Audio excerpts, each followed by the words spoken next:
حەسەن خەیری ئەو کوردەی گەورەترین خیانەتی لەگەلگەی خۆی کرد.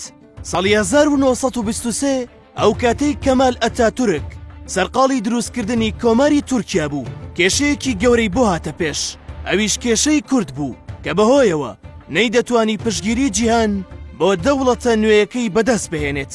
کاتێک ئەم داواکاریەی بۆ وڵاتانی ئەوروپا بەرز کردەوە، ئەوان بە دروستکردنی وەها دەوڵەتێک ڕازی نەبوون، چونکە دەیانزانی نەتەوەیەکی تر لەسەر ئەو خاکە دەژی بە ناوی کوردەوە. وڵاتانی ئەوروپا و هاوپەیمانان وتیان کێشەی کورد لەم نێوەندەدا بەکوێ دەگات.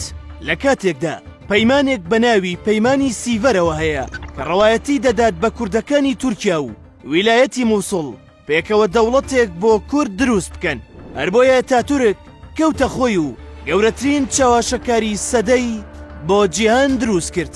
ئەویشەوە بوو بە جیهانی وت کە دەوڵەتی تورکیا تەنیا بۆ تورک نییە، بەڵکو ئەمە دەوڵەتێکی ئیسلامیە و هەموو گەلانی موسڵمان پێکەوە دەتوانن لە ناویدا بە یەکسانی بژین. ئەوروپیەکان بەمە ڕازی نەبوون و خواستەکەی ئەتاتورکیان واژۆ نەکرد. هەر بۆیە ئەتاتورک پلانێکی تری بە مێشک داهات.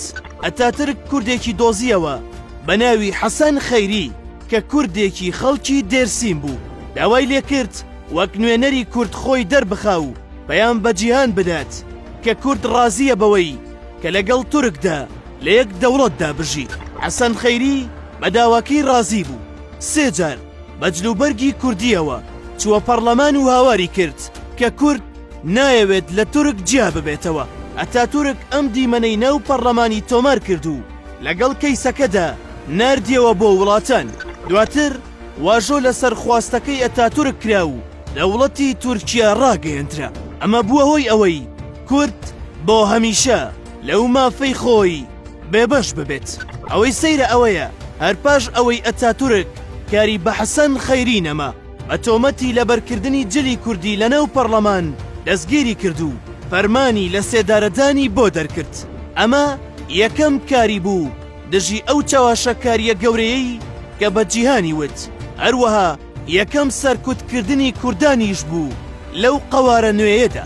ئەوەی جێی سەرنجە ئەوەیە کۆتا قسە لە حەسەن خەیری خیانەتکارەوە وەرگیراوە و پێیان وتووە چ قسەیەکت هەیە. ئەویش وتوێتی داواکارم گۆڕەکەم لەسەر ڕێگایەکی کوردەکان بێت تا هەر کوردێک لەوێوە تێپەڕی تفێک بکاتە مەزارەکەم.